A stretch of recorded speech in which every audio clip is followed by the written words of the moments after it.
बिस्मिल्लाहिर्रहमानिर्रहीम। अस्सलाम वालेकुम नाज़रीन, आपका मेज़बान अली हुसैन स्काई न्यूज़ के साथ एक बार फिर से हाज़िर हूँ। पाकिस्तान की सियासत किस तरफ करवट ले रही है और जो लोग कहते थे कि हम एक पॉलिटिकल हैं, वो किस तरीके से पाकिस्तान की सियासत में अभी तक अपनी पॉलिसीज़ को क्या कहते हैं उनके ऊपर इम्पोज किया हुआ है और क्या कहते हैं सियासत के अंदर मुदाखलत जारी की हुई है उन्होंने, और किस तरीके से वो इमरान खान साहब को रोकना चाहते हैं।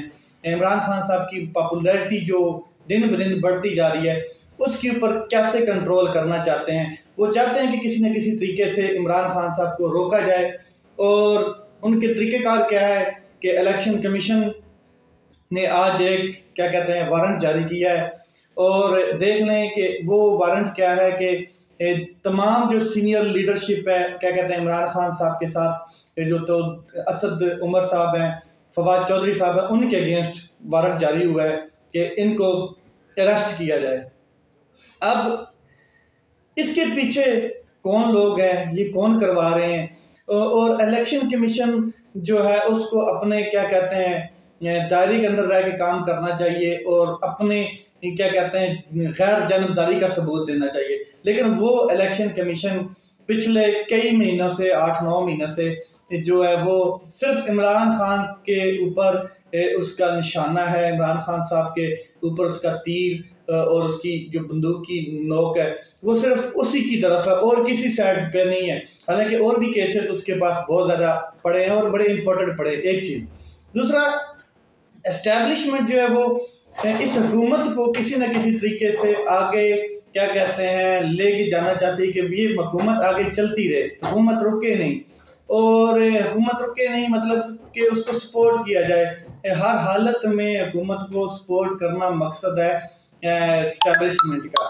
चाहे वो क्या कहते हैं इस तरीके से करे कि इस इलेक्शन कमीशन को लगा दे पीछे, चाहे दूसरी तरफ कराची में जो धड़ों को इकट्ठा किया जा रहा है या बलूचिस्तान में जो जितने भी इलेक्टेबल्स हैं उनको कहा जा रहा है कि आप क्या कहते हैं पीपल पार्टी में शामिल हो जाएं। इस तरह के सारे सीन सामने नजर आ रहे हैं। एक चीज़ तो ये बड़ी वाज़ह है। दूसरा ये कि जो क्या कहते हैं पंजाब का महाज है, जो तख्त लाहौर है, उसके ऊपर इमरान खान साहब को कैसे शिकस्त दी जाए।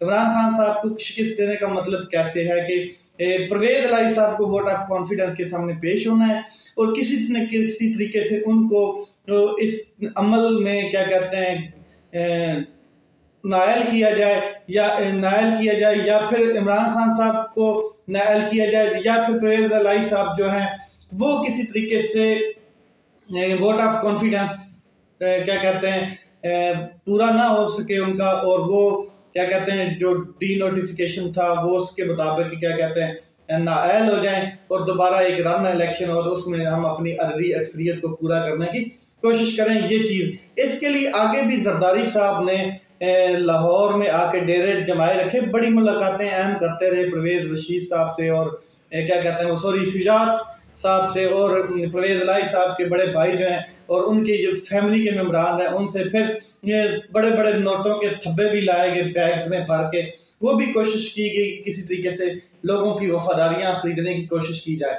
उस टाइम तो वो नाकाम हो गए, लेकिन अब दोबारा परवेज इलाही को हटाने के लिए और परवेज इलाही साहब के खिलाफ जो जंग है वोट ऑफ कॉन्फिडेंस की, उसमें कामयाबी के लिए जरदारी साहब एक्टिव हुए हैं। वो कल आ रहे हैं लाहौर में, अपने डेरे जमाने लगे हैं और देखें कि वो किस तरीके से लोगों की वफादारियां खरीदने की मंडी लगाते हैं। ये अभी कल से शुरू हो जाना है दोबारा काम, इसमें कोई शक नहीं है।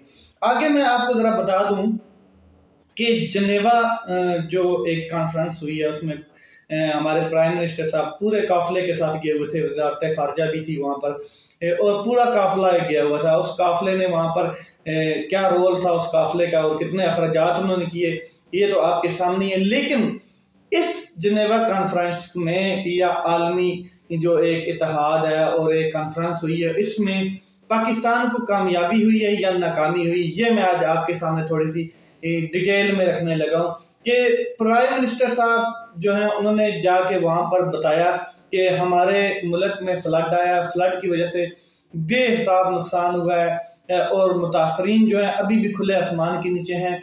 पानी जो है वो अभी तक सूखा नहीं है, पानी और गंदम और मतलब कि क्या कहते हैं बहुत सा अनाज का भी नुकसान हुआ है। तो उसके लिए जो उन्होंने तखमीना लगाया था, वो जो नुकसान है वो था $30 बिलियन। वहां पर बताया गया कि जी $30 बिलियन मिनिमम आप कह रहे हैं या मैक्सिमम पाकिस्तान में इतना नुकसान हुआ है ओवरऑल। तो हमें फिल फोर जो है वो 16 मिलियन क्या कहते हैं 16 अरब डॉलर जो है ना वो हमें फिल फोर चाहिए, ताकि हम जो रिहैबिलिटेशन का अमल है मुतासरीन का वो जारी कर सकें और हम उनके जो घर हैं उनको ठीक करें और उन तक मतलब कि चीज़ें पहुंचाने में उनकी मदद करें। तो ये उन्होंने कहा कि 16 अरब कम अज़ कम फिल फोर हमें ये दिए जाएं डॉलर्स जो हैं, ताकि हम इस अमल को आगे बढ़ाएं।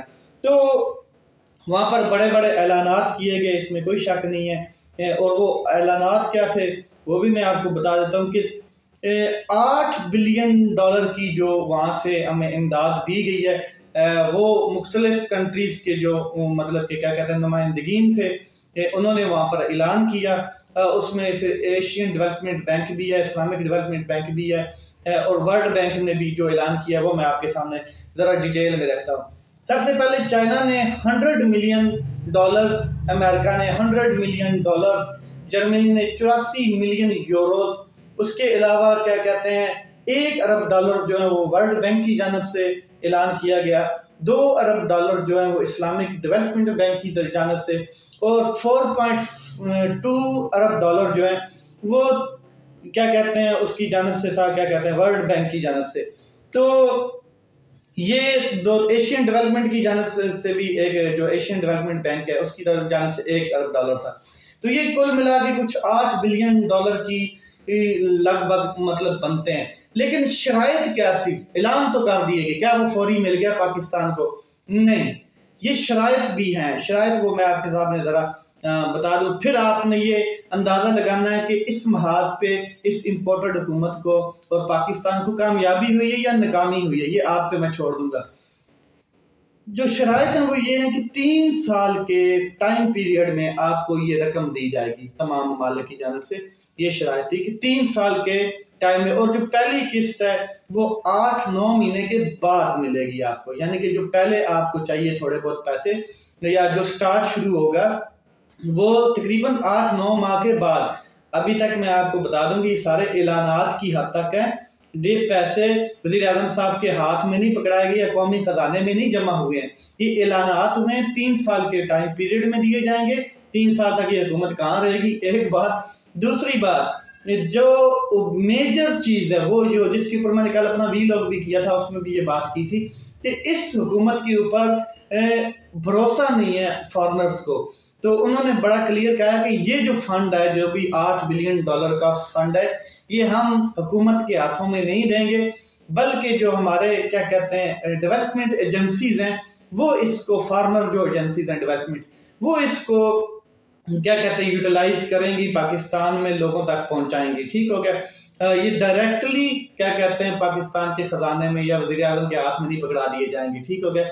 जो ये बात का सबूत है इस बात का कि इनके ऊपर कोई भरोसा नहीं कर रहा, और कैसे भी करे कि ये पिछले सलाब की भी रकम खा गए, ज़लज़ले की भी खा गए, इसके अलावा कोरोना में जो रकम दी गई एड के तौर पर वो भी हड़प कर गए। अपने क्या कहते हैं बड़े बड़े मटके कर लिए इन्होंने, पेटों को मटका बनाया हुआ है, उसमें डाली जा रहे हैं और बच्चों की प्रॉपर्टीज बना रहे हैं इंग्लैंड, स्विट्जरलैंड, यूरोप। अच्छा, अब मैं जरा एक और चीज उन लोगों के लिए जो कहते थे फ्रांस के वजीर जो इधर एम्बेसडर है, सॉरी, उसको फौरी पाकिस्तान से निकाला जाए। इस्लामिक कार्ड खेलते थे जो लोग, फ्रांस का वजीर दाखिला, सॉरी, फ्रांस का एम्बेसडर यहाँ पर नहीं होना चाहिए और इसको फौरन निकाला जाए, क्योंकि ये इस्लामिक खाके बनाते हैं। ठीक है, सारी बात समझ आए।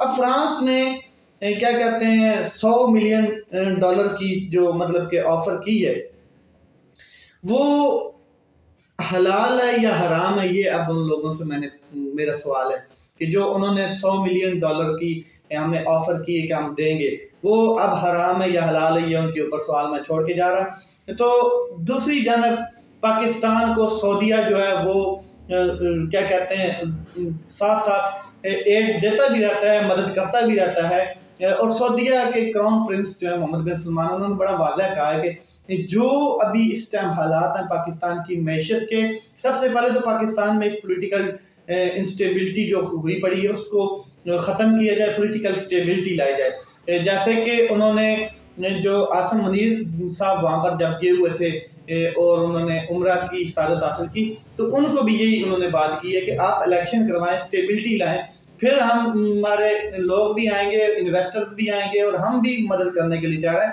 हमें पता चलेगा कि 5 साल हुकूमत है, उसके साथ हमने चलना है, सिंपल सी बात है। देखिए ये जो चूं चूं का मुरब्बा है, ये बूं बूं का मुरब्बा है, इसमें कोई बंदा फार्मर क्या कहते हैं ट्रस्ट नहीं कर रहा है और वो क्या कहते हैं बहुत प्रॉब्लम है।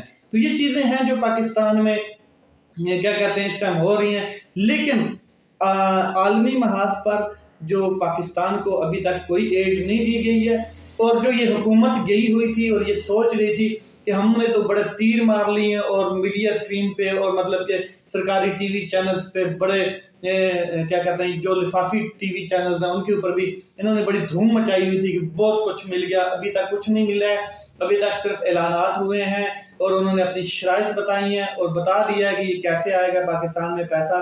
अभी तक इनको यानी कि 8-9 माह बाद तो पहली किस्त आएगी ना एक बार, दूसरा वो भी इनके हाथ में नहीं दी जाएगी। वो भी उन्होंने कहा कि जो हमारी डेवलपमेंट एजेंसीज हैं वो इसको पाकिस्तान में पहुंचाएंगी और वो अपना यूटिलाइज करेंगे, इनको मतलब कि पाकिस्तान में तकसीम करेंगी, लोगों तक पहुंचाएंगी। तो ये चीज़ें थी जो मैंने आपके साथ शेयर की। मज़ीद मेरे साथ जुड़े रहें और बहुत कुछ दिन जो हैं बड़े अहम हैं, जो बहुत मामला आगे पीछे होने वाले हैं। अपना ख्याल रखें, अपने भाई के इस चैनल का भी ख्याल रखें। पाकिस्तान जिंदाबाद।